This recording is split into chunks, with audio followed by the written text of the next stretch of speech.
Franchement, je ne savais pas qu'on allait trouver un Paris Saint-Germain aussi faible. Honnêtement, j'aurais jamais cru. Si on m'aurait dit que le Paris Saint-Germain aurait perdu contre Botafogo ce soir, hier soir, je pense que j'aurais jamais cru. Honnêtement, je vous dis la vérité, je n'ai pas regardé le match parce que j'avais pas envie de me lever à 3 heures du matin pour regarder le match. Et heureusement, je ne l'ai pas regardé parce que le match en lui-même, il a dû être catastrophique. Franchement, des retours que j'ai vus, c'est catastrophique, franchement. Et honnêtement, je comprends pas Lucho, pourquoi il a fait tourner en fait. Je comprends pas pourquoi il a fait tourner. Je comprends pas. Je suis dégoûté parce que là maintenant, on sera obligé de battre Seattle et espérer que Botafogo perde contre. Faut espérer que Botafogo perde contre l'Atlético Madrid. Comment on fait maintenant? Comment on fait? Déjà, Seattle, moi, ils vont terminer dernier, c'est sûr. Mais comment on va espérer que l'Atlético Madrid perde contre Seattle maintenant? Comment on espère? Comment on espère que l'Atlético Madrid maintenant gagne contre Botafogo? Parce que là maintenant, ça se joue pas à la différence de but. Ça se joue aux confrontations directes.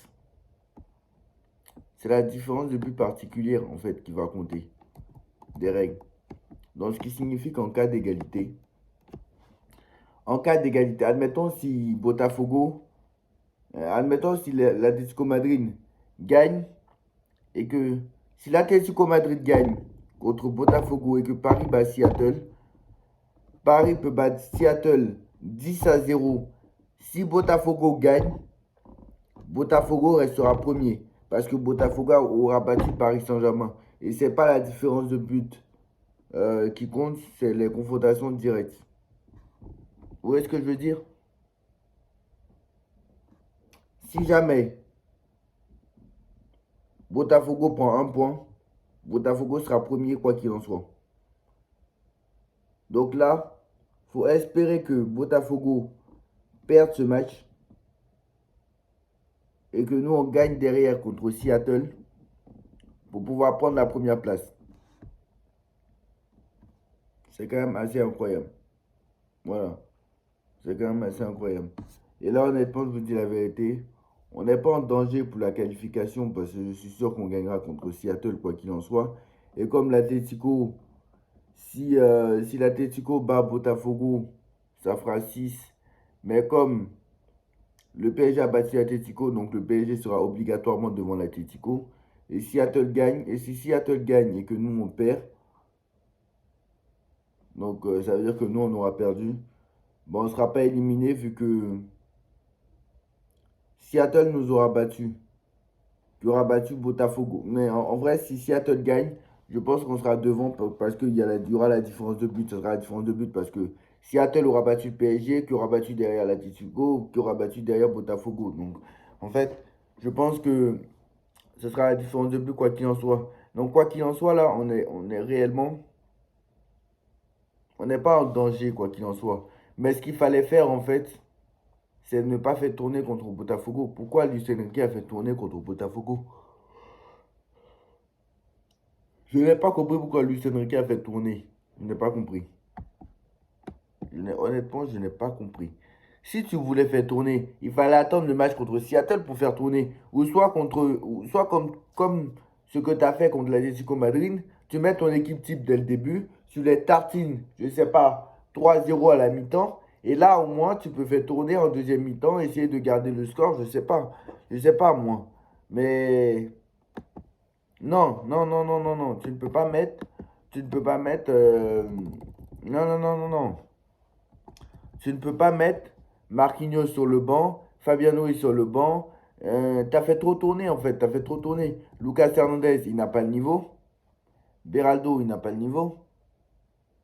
Pacho aujourd'hui s'est troué, il est fautif sur le but. Mayoulou, tu peux pas mettre Mayoulou ou Warren Zayemri. Non, non, non, non, non, non, non, non. À la limite, tu pouvais laisser l'attaque. Il n'y a pas de souci. Désiré Doué, il a joué trop personnel. Il a joué trop personnel. Tu pouvais laisser l'attaque. Déjà, il n'y a pas de souci. Mais, je suis désolé, mais il faut faire quelque chose en fait. Il faut faire quelque chose parce que là, on sentait que Ousmane Dembélé n'était pas là. Même si contre l'Atlético Madrid, c'était pas senti. Mais Dembélé n'est pas là, d'accord. Mais Vitinha est tout seul. Vitinha joue avec Mayoulou, Zaï Emery. C'est des joueurs qui ne se connaissent pas. Ils ne se connaissent pas. Donc c'est plus difficile, évidemment. Lucas Beraldo n'a pas l'habitude avec Hakimi et tout. Donc c'est très compliqué.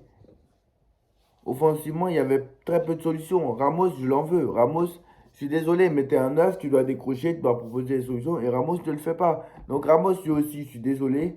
Mais dans ce genre de match, tu dois prendre tes responsabilités. Et Ramos aussi, lui aussi, quand on compte sur lui, je comprends pourquoi Luis Enrique n'en veut pas en fait. Parce que là, honnêtement, je vous dis la vérité. Il n'y a pas. Ils ont tous été mauvais. Franchement. Ils ont tous été mauvais. Et là, honnêtement, je dois vous dire les cas de qualification, mais honnêtement, je vous dis la vérité, c'est. Non, pas possible ça. Donc,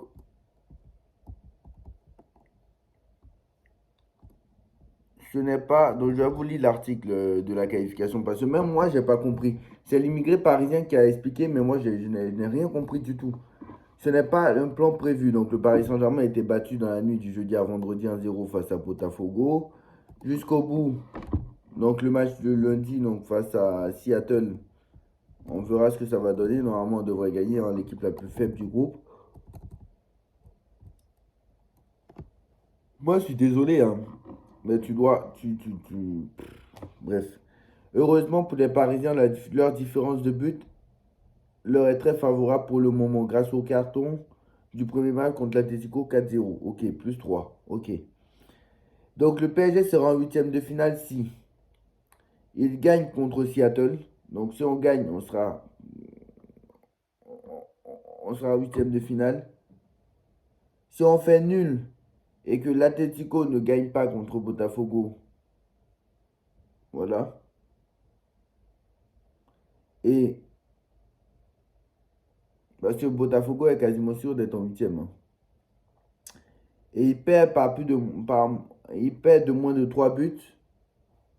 Et l'Atlético perd contre Botafogo. Bon, je suis désolé, il ne devait pas perdre contre Seattle. Voilà, je suis désolé. Voilà. Restera une autre question ensuite. Donc Paris sera premier ou deuxième du groupe B. Et là, je vous dis, si on est deuxième, c'est vraiment pas bon pour nous, hein. Parce que le club de la capitale n'a plus son destin des mains. Car si Botafogo prend.